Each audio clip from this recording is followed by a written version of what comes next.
Hello बच्चे, कैसे हैं आप लोग। चैप्टर 1 द फंडामेंटल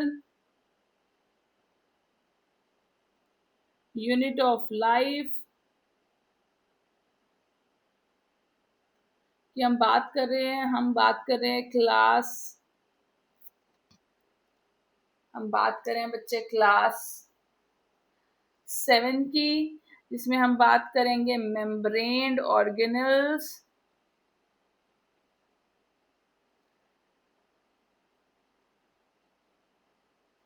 उसमें हम बात कर रहे हैं डबल मेम्ब्रेन्ड की।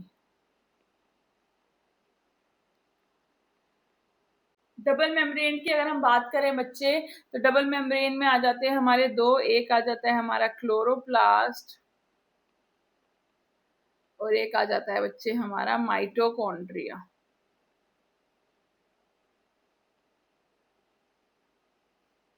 तो अगर हम बात करें क्लोरोप्लास्ट और माइटोकॉन्ड्रिया की बच्चे, ये दोनों जो हैं बच्चे, क्योंकि इनके पास they have their own DNA, they have their own ribosomes.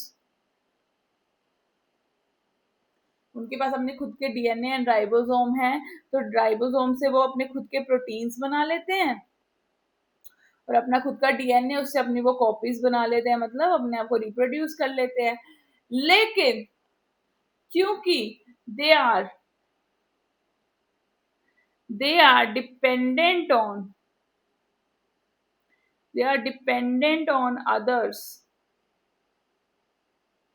for their survival, अंदर रहने के लिए, इसलिए they are called semi autonomous organelle,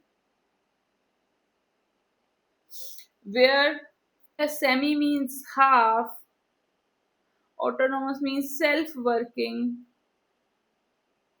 तो these are your self working but half self working, because अपना काम तो खुद कर पा रहे हैं, लेकिन सर्वाइवल ही उनका मुश्किल हो पा रहा है। सर्वाइवल के लिए उनको क्या करना पड़ रहा है, बड़ी सेल में रहना पड़ रहा है।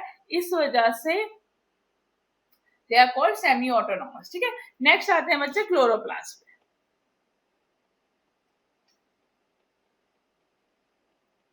अब हमारे जो क्लोरोप्लास्ट है बच्चे, क्लोरोप्लास्ट क्या है? क्लोरोप्लास्ट एक ग्रीन कलर का स्ट्रक्चर होता है जो green colour pigment chlorophyll provide करता है, जो फोटोसिंथेसिस में हेल्प करता है। तो let's draw chloroplast first. Chloroplast जो है हमारा बच्चे, वो उसको किचन ऑफ द सेल भी कहते हैं। क्लोरोप्लास्ट एक ग्रीन कलर का स्ट्रक्चर होता है, डबल मेम्ब्रेन होता है। डबल मेम्ब्रेन होता है, उसकी ये आउटर मेम्ब्रेन होती है,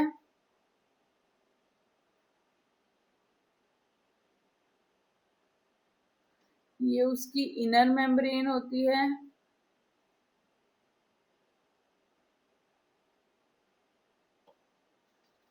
ये उसके अंदर का मैट्रिक्स होता है,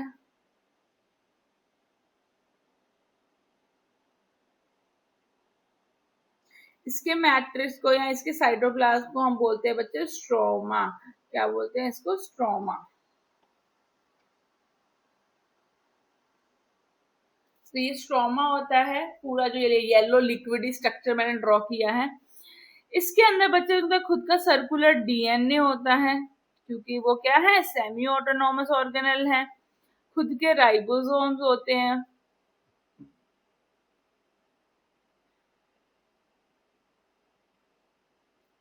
खुद के राइबोसोम्स हैं। और क्या होता है इनके पास? अपना खुद का, इनके पास कुछ स्टैक लाइक स्ट्रक्चर होते हैं, मतलब कुछ स्ट्रक्चर होते हैं, उनको ये अपने ऊपर ऐसे स्टैक लाइक बना के रखते हैं और वो आपस में कनेक्टेड भी होते हैं।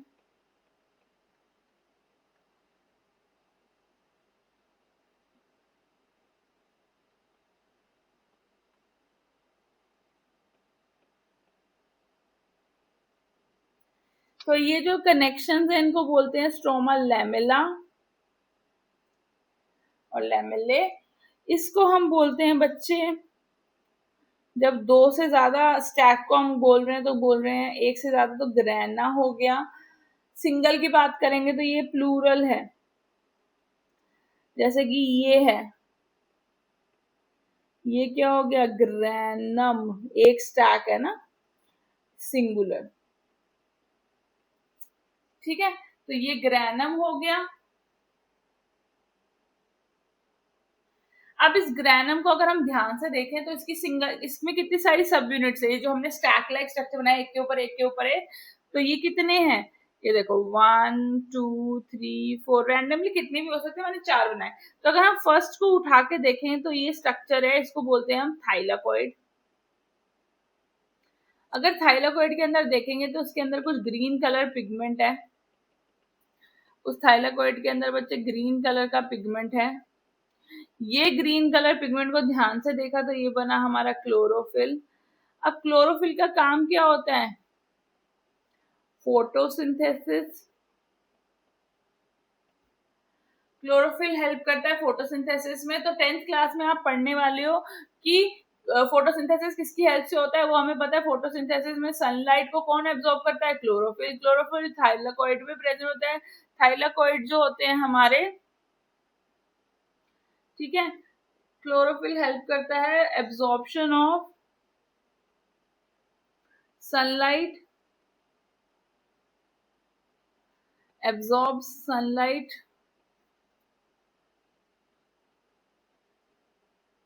ठीक है, फोटोसिंथेसिस में हेल्प करता है। तो क्वेश्चन आएगा कि फोटोसिंथेसिस क्या होता है, तो हम लिखेंगे ग्रैना में, क्योंकि ग्रैना के अंदर क्या है, थाइलाकोइड, थाइलाकोइड में क्लोरोफिल, क्लोरोफिल में फोटोसिंथेसिस होती है। ठीक है, तो यहाँ पे क्लोरोप्लास्ट का स्ट्रक्चर और फंक्शन खत्म हो गया।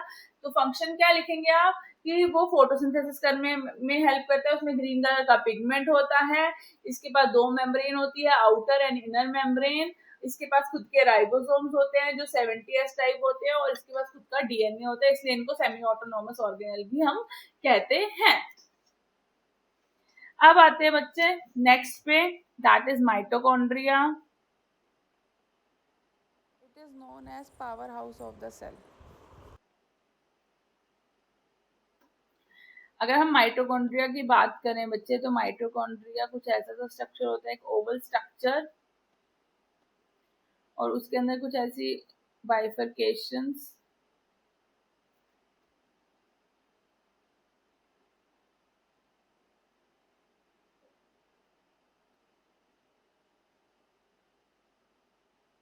ठीक है। तो माइटोकॉन्ड्रिया कुछ ऐसा सा होता है हमारा बच्चे। माइटोकॉन्ड्रिया के पास भी दो लेयर होती हैं, एक होती है आउटर लेयर और एक होती है इनर लेयर। इसकी जो इनर लेयर होती है उसमें कुछ इनफोल्डिंग्स होती हैं, उसमें कुछ इनफोल्डिंग्स होती है, इन इनफोल्डिंग्स को हम बोलते हैं क्रिस्टे। इन फोल्डिंग्स को हम बोलते हैं CRISTAE, क्रिस्टे। ये जो क्रिस्टे होते हैं इनके आसपास कुछ स्ट्रक्चर्स लगे होते हैं,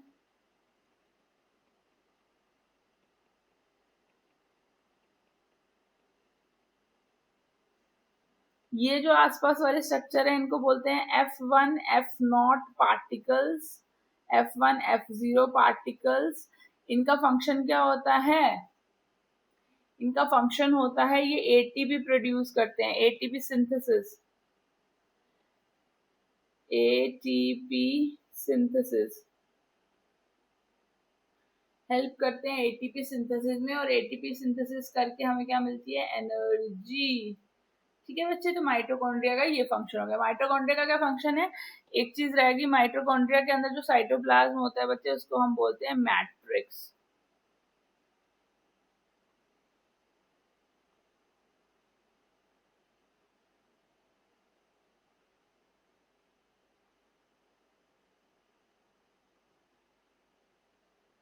ठीक है बच्चे, और ये भी सेमी ऑटोनोमस होते हैं क्योंकि इनके पास भी अपना खुद का सर्कुलर डीएनए होता है, इनके पास खुद के अपने राइबोसोम्स होते हैं।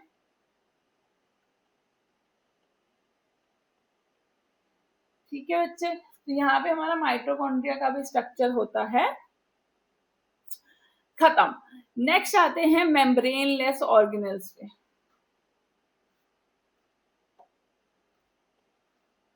नेक्स्ट हेडिंग है बच्चे मेम्ब्रेनलेस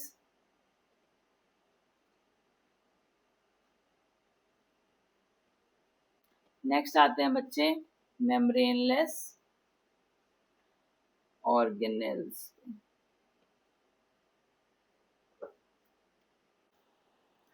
मेम्ब्रेनलेस ऑर्गेनेल्स में बच्चे हमको दो पढ़ने हैं, एक राइबोसोम्स, पहले सबसे पहले हम पढ़ेंगे राइबोसोम्स, फिर हम स्टार्ट करेंगे विद सेंट्रोसोम। राइबोसोम हम प्रोकैरियोट्स में भी हमने पढ़ा था और यूकैरियोट्स में। हमने एक डिफरेंस अगर आपको याद होगा हमने प्रीवियस क्लास में पढ़ा था, एक डिफरेंस अगर आपको याद होगा हमने प्रीवियस क्लास में पढ़ा था, वो ये था कि 70S राइबोसोम 80S राइबोसोम वो क्या होते हैं, और मैंने कहा था कि मैं आपको आराम से बताऊंगी।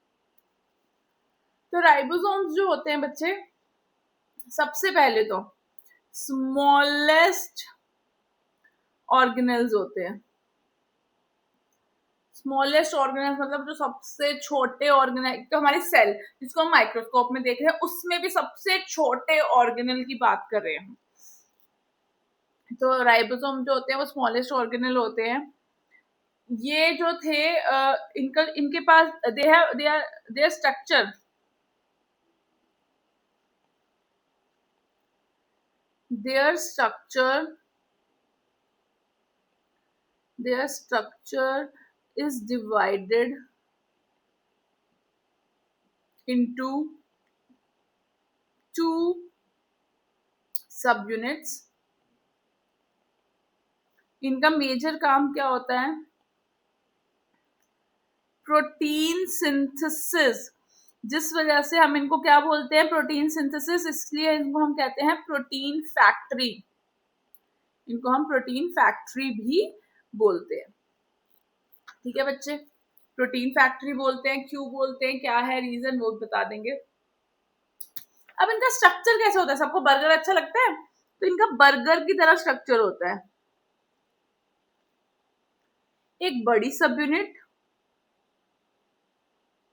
और एक ऐसी स्मॉलर सब यूनिट। तो इसको हम बोलते हैं बच्चे लार्जर, बर्गर जैसा है ना ये, लार्जर सब यूनिट, और एक होती है हमारी स्मॉलर सब यूनिट।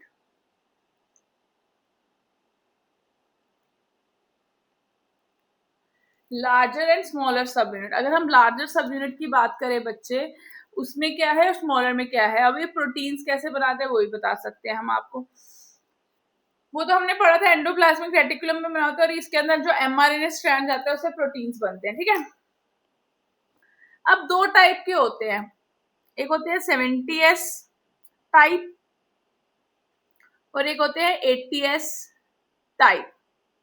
दो टाइप के राइबोसोम्स होते हैं। 70S में अगर हम ध्यान से देखें तो इसकी लार्जर सब यूनिट, 70S में अगर हम ध्यान से देखें तो इसकी लार्जर सब यूनिट, इसकी स्मॉलर सब यूनिट कैसी होती है, इसकी लार्जर सब यूनिट होती है 50S और स्मॉलर सब यूनिट होती है 30S। और 80S वाले में जो लार्जर सब यूनिट और स्मॉलर सब यूनिट होती है वो कैसे होती है, 80S में जो लार्जर सब यूनिट होती है वो 60S होती है और स्मॉलर सब यूनिट होती है 40S। अब आप भी वही सोच रहे हो जो मैं बोलने वाली हूँ, आपको कहीं मैम को तो बस बायो आती है, मैम को तो मैथ्स बिल्कुल भी नहीं आती, बेसिक एडिशन सब्ट्रैक्शन नहीं आता है ना, ऐसा कुछ नहीं है बच्चे। अब मैं इसका रीजन बताती हूँ ये ऐसा क्यों है। तो एक साइंटिस्ट थे जिनको थोड़ी, सॉरी फॉर माय लैंग्वेज, चुल थी। चुल क्या थी उनको, उनको जानना था कि ये जो सेल है, उनको जानना था कि ये जो सेल है, सेल के अंदर ये जो राइबोसोम है, स्मॉलेस्ट ऑर्गेनल, इसका वेट क्या है। थोड़े तो पागल ही थे ना वो सर, क्या आपको आपको नहीं लग रहा कि वो पागल थे, मुझे तो लग रहे हैं। रीजन, एक चीज जिसको आप ऑलरेडी माइक्रोस्कोप के अंदर देख रहे हो और वो माइक्रोस्कोप में उसका मतलब सेल को देख रहे हो, अब सेल के अंदर भी एक छोटी सी चीज है, उसका वेट जानना है। अब इसमें आप क्या ही बोल सकते हो किसी को कि भाई ठीक है भाई जान लो वेट। तो यहाँ पे जो S है it stands for sedimentation coefficient,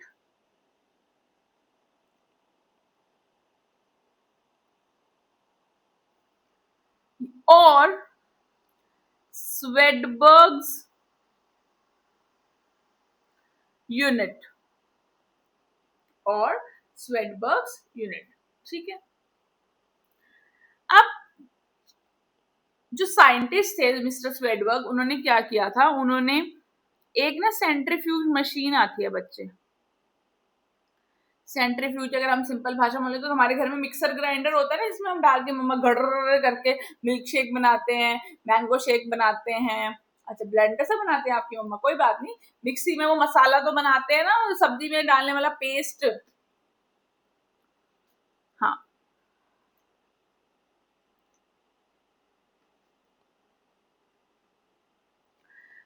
तो उसने क्या किया, एक मशीन ली, उसके अंदर वैसा ही नॉब होता है, 1 2 3 नंबर वाला रेगुलेटर होता है। ठीक है, और इसके अंदर ऐसे स्पेसेस होते हैं जिसमें हमारी टेस्ट ट्यूब आ जाती है। तो वो उसने क्या किया, उसने ऐसे टेस्ट ट्यूब्स ली,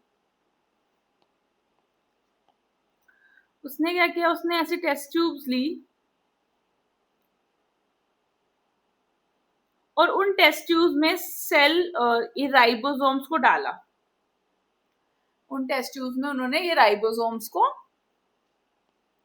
डाल दिया। जब उन्होंने राइबोसोम्स को डाला अलग अलग को, ये प्रोकैरियोटिक वाला और ये यूकैरियोटिक सेल वाला,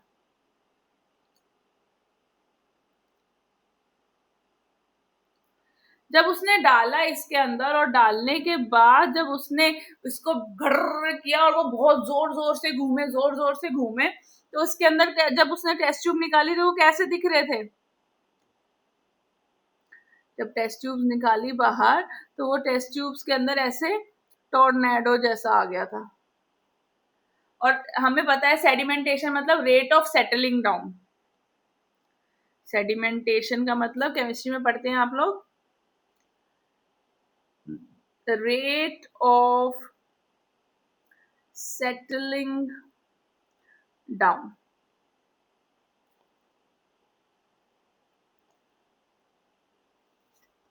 ठीक है, अब इसमें हुआ क्या, जैसे टोर्नेडो जैसा हो गया, तो ये प्रोकैरियोटिक है, ये यूकैरियोटिक। तो साइंटिस्ट अब उसको वेइंग स्केल पे तो वो मिलने नहीं वाला था कि राइबोसोम का वेट क्या होगा, तो उसने क्या किया, उसने वेट किया कि कब ये सेटल डाउन हो और उस टाइम को उसने नोट कर लिया। तो जब प्रोकैरियोटिक वाला जो राइबोसोम था वो सेटल डाउन हुआ 70s में, हम यहाँ पे एस मतलब सेकेंड्स मान लेते हैं, और ये हुआ 80s में।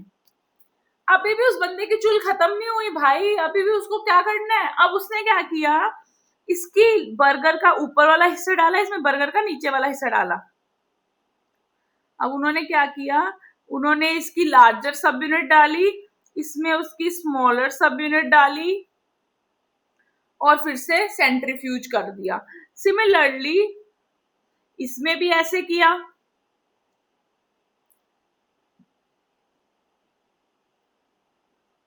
अब रिजल्ट में क्या हुआ, जो प्रोकैरियोटिक का लार्जर सब यूनिट था वो 50s में नीचे आया और जो स्मॉलर वाला था वो 30s में नीचे आया, और इसमें जो लार्जर सब यूनिट थी वो 60s में नीचे आई और स्मॉलर सब यूनिट थी जो वो 40s में नीचे आई। इस वजह से हमारा यहाँ पे प्लस माइनस गड़बड़ हो गया। आप समझ आया थोड़ा सा? ठीक है, तो राइबोसोम में आपको स्कूल में क्या याद करना है बच्चे, कि प्रोकैरियोट्स में 70s टाइप राइबोसोम होते हैं, यूकैरियोट्स में 80s टाइप राइबोसोम्स होते हैं। उनका काम वही रहता है, क्या काम होता है, protein synthesis. Very very important. दो तरीके से क्वेश्चन आता है, राइबोसोम का फंक्शन बता दो या स्मॉलेस्ट ऑर्गेनल राइबोसोम। ठीक है बच्चे, ऑर्गेनल्स का लास्ट आता है हमारा सेंट्रोजोम। सेंट्रोजोम। अब सेंट्रोजोम क्या होता है बच्चे, सेंट्रोजोम का मतलब होता है आपका ये एनिमल सेल में होता है सिर्फ, प्लांट्स में एब्सेंट होता है, absent in plant cells. Function क्या होता है बच्चे इसका, helps in cell division, helps in cell division, ठीक है। स्पिंडल फॉर्मेशन, ये सब हम सेल डिवीजन में पढ़ेंगे। स्पिंडल फॉर्मेशन, ठीक है बच्चे। तो आते हैं अब सेंट्रोसोम होता कैसे। अगर आपको याद हो हमारी एनिमल सेल के अंदर हमने कुछ ऐसा सा स्ट्रक्चर बनाया था, सॉरी मेरे को थोड़ा मोटा करना था इसको। हमारी अगर एनिमल सेल है, ये उसका न्यूक्लियस है, ये सेल है। अब हमने इसके ऊपर एक ऐसा स्ट्रक्चर बनाया था परपेंडिकुलर, ये परपेंडिकुलर स्ट्रक्चर को ही हम सेंट्रोसोम कहते हैं।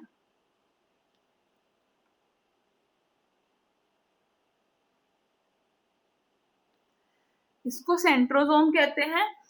सेंट्रोसोम, अगेन सेंट्रोसोम मतलब प्लूरल, जब दोनों की साथ में बात कर रहे हैं, और जब सिंगल की बात कर रहे हैं तो उसको बोलते हैं हम सेंट्रियोल, ठीक है बच्चे।